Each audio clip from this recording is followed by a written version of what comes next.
Hi, I'm Shonda Ramsey, your host and fellow indie author. Are you overwhelmed at the thought of publishing your book by yourself? Has fear kept you frozen in place, unable to write even the first word of your book? Not knowing the steps you need to take shouldn't stop you from writing. That's why I've asked for help from some amazing industry professionals, published authors, and others who are in the same situation as you to share their knowledge on the self-publishing process. Welcome to Dear Indie Author, where we inspire creative independence in every writer. Hey everyone, it's Shonda here, coming at you for a solo podcast on the Dear Indie Author podcast. I just wanted to take some time to wrap up 2024 and season 1. It is coming to an end for season 1, which is both exciting and sad at the same time. We have listened to some pretty amazing interviews with some incredible guests that have come out in season 1. I hope that you learned a lot from them. And if you've not had a chance to listen to everyone yet, I want to just encourage you to go back to the beginning and listen to any that you may have missed. Or had to skip due to length. I want you to really make it a priority to listen to all of them. They each bring different tips and tricks and techniques that will help you as a writer as you work towards becoming an indie author if you want to do that, if that's something you're looking to do, or if you're already an indie author who has published but might be struggling in some areas. Some of these podcasts are really going to help you, especially when it comes to marketing and getting confidence to go forward. I am really excited also about 2025, where we are going to bring season 2 in the first quarter. It has already started with the interview process, and we are looking at a really good and diverse lineup for season 2, which is exciting, across many different genres and backgrounds, which is going to bring fresh perspectives to challenges that other indie authors have faced and how they were able to conquer those. I think that it's important to also note that one thing that I learned in season 1 of the Dear Indie Author podcast is that being an indie author can tend to be a lonely profession. Whether you're doing it part-time, on the side, or full-time, a lot of indie authors really struggle with finding other people who understand the process that they're going through or the struggles that they're going through. And I think that it's important to just make mention that you have a community of people who are just like you, and it is so important to connect with them. I am really excited at how this has been for the Dear Indie Author podcast because each guest that I interview, there's a chance for you to connect with them as well. I include all of the links to where you can find them in the show notes, so make sure you're checking those out as well so that you can follow them on social media, maybe sign up for their newsletters, and really just kind of get into their world as well a little bit too. It really helps once you start connecting with other people who do what you do. It just is so incredible to have a community like that. I also am excited about 2025 because it is my hope to bring 4 new seasons in 2025. We have already picked our lineup for season 2, and we will be opening up submissions for season 3 around the end of February, beginning of March. So stay tuned for that. Make sure you're following my socials at Shonda Ramsey Official. That is where I will be making the announcement that submissions for season 3 will be open. There are only so many slots since it's a 3-month rolling season that I can fill. So for season 2, I received over 100 submissions, but there's only 15 slots. So that means a lot of people were not able to get in on season 2. You can reapply for season 3 if you did not make it on either season 1 or season 2. So it is okay to keep reapplying. The questions do change each season as I refine them and change them so that we can do new things for each season. So you will need to make sure that you reapply each time. That way, we've got the most current information up to date. If you know somebody who would be a great guest, you can also share that information with them.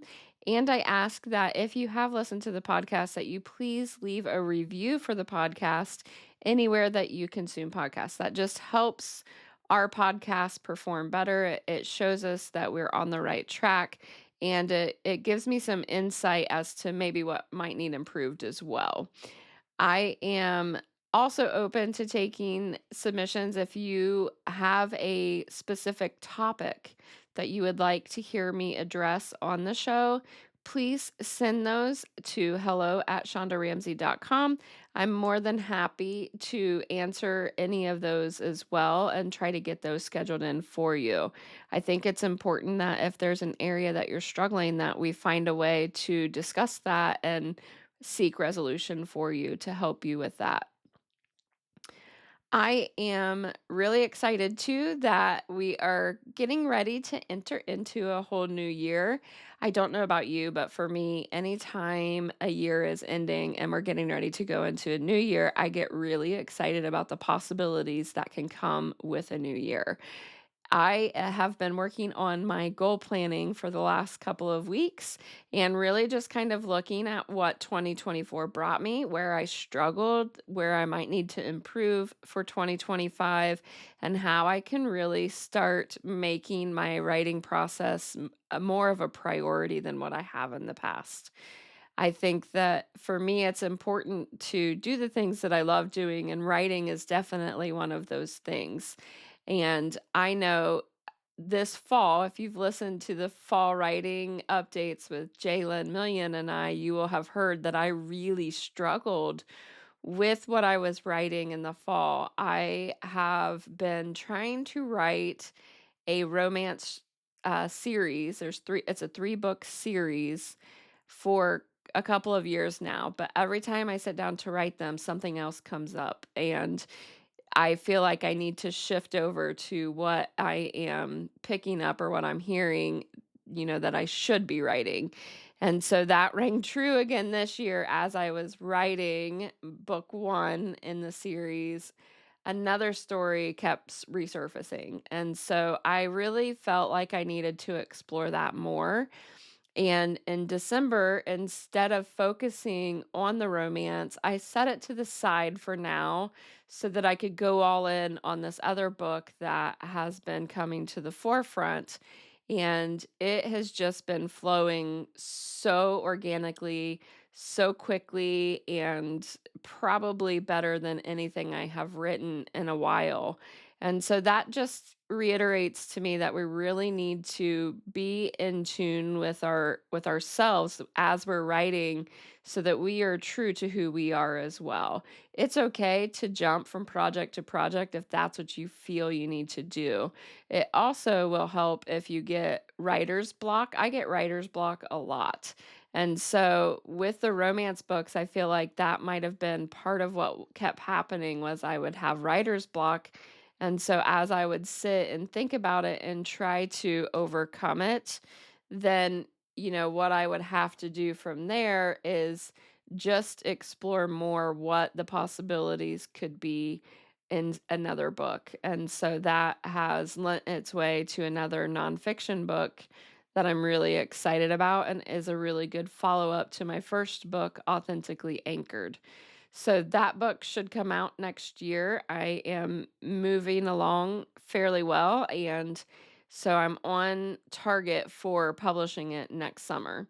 I think that that's going to be really exciting. And then once I get that done, I will go back to the romance books. My plan is to eventually finish those because I just really want to also honor that side of me. It's a more creative side where I get to live in a world of make believe for just a little bit and happily ever afters. And I think that it's just been a lot of fun to explore those possibilities as well. So I definitely want to keep on that.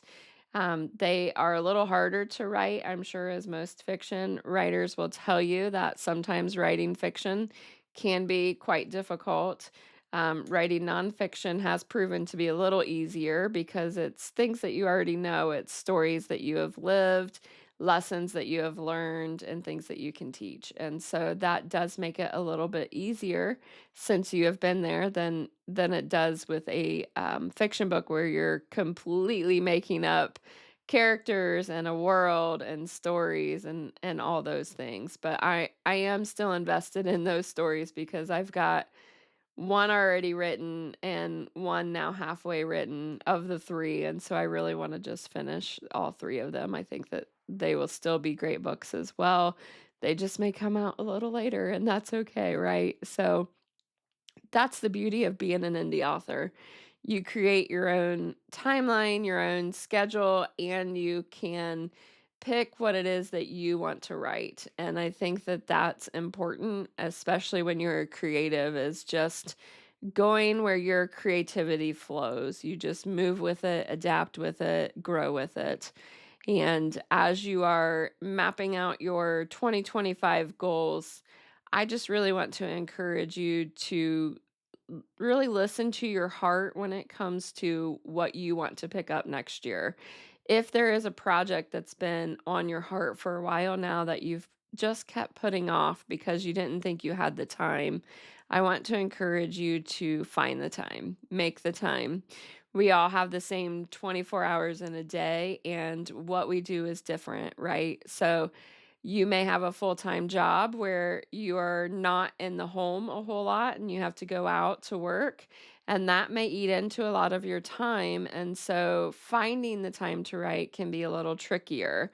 And what I would recommend in that scenario is use your breaks, your lunch break, all your breaks wisely, and write in your notes app or dictate into your phone or carry a notebook with you where you can just jot down ideas that you have. It doesn't have to be dialogue, full dialogue, just quick ideas, bullet points, whatever you need to do so that then when you are home next and have a free moment, that you can then look back onto your notes and put those into practice in your writing.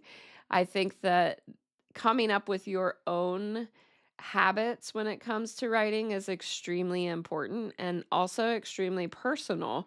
What I do may not work for you and vice versa. And so you have to find really what works the best for you. And a lot of that's going to come with trial and error.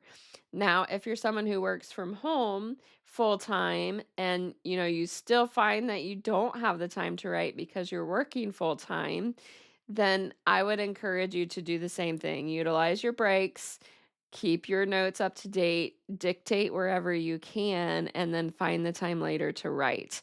A lot of times for me, that looks like either getting up an hour earlier each day so that I have an hour to write, or giving up TV time in the evening, which is most likely what I'm going to do. A lot of times I'll just give up my writing, or give up my TV watching, rather, not my writing, give up my TV watching in order to write.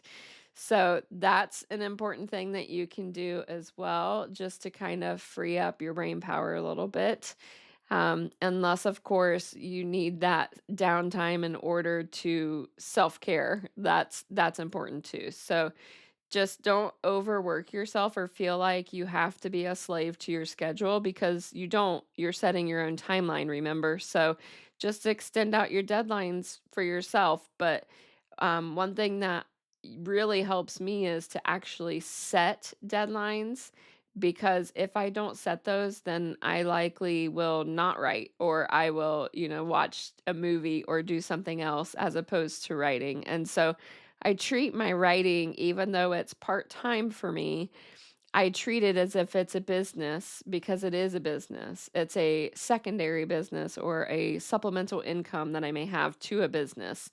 And so I treat it as such and I schedule it just like I would my business and my personal life together. So I just rearrange things the best that I can so that I can fit it. I know one example of a very creative use of time that I can give you is someone who attended my writers group this fall has a daughter who does sports. And so she takes her writing stuff with her while she's sitting there during practices so that she can write while also being present there for the practice. And I think that that's a great use of time while away. I think that that was super smart of her to do that and, recognize that she could do that. And as a result of seeing great success in writing her story. And so you just have to kind of think outside the box, get creative. I know when we had the foster kids, same thing. If I was at a sporting practice or event, that was something else that, I could do as something, work on something while they were practicing, and still watch them when they were out shining as well. So you can do both. It's possible to do both with children and with work as well. So it's all about finding your balance and aligning yourself in a way that stays true to who you are and keeps joy within your heart as well. What we want to be careful of is overloading your system so that you have burnout. You do not want to burn yourself out quickly. I think that that can happen if you do too much too quick. So it's important to make sure that your schedule aligns with your realistic lifestyle in that moment, and that shifts all the time. So don't feel like you have to set it for the entire year. Pick a month. Pick the first month, January. It's coming up. And just look at what January is going to look like for you and how you can maybe schedule in writing. I know for me, I'm in Ohio, so it's likely going to be colder. There's probably going to be bad weather. So I'm likely not going to be out and about a whole lot in January. I usually am not anyway. I usually take January to stay in and kind of recharge after the holidays. And so I am already envisioning that my January is going to be spent a lot on editing my book. And so I'm going to do my own self-edit rounds first, and then it's going to move into professional editing at the end of the month. And so those are deadlines I've already set for myself in January so that I can keep moving my book forward. And this is stuff that you can do as well. I hope that you all had a wonderful holiday season and a prosperous 2024. And I wish nothing but the best for you in 2025. I hope that you'll continue to follow us and tune in to all the episodes. They come out every Tuesday morning, and you can catch them really anywhere that podcasts are. And we would love to hear from you. So please leave us a review, send us any kind of comments that you have, messages of things that you want to see on the show. I'm always happy to try to work those in where possible, and it will help give me a guideline to find guests too, especially for season 3. If there are topics that you really want me to cover, then I'm going to look for guests that fall within that. So I would love to hear from you what it is you want to hear on future episodes. And I hope you all have an amazing 2025.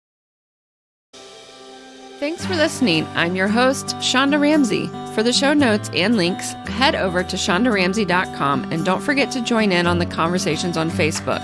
Be sure to subscribe so you don't miss a show and write a review where you listen to podcasts. Until next time, always remember, every writer deserves to see their words in print.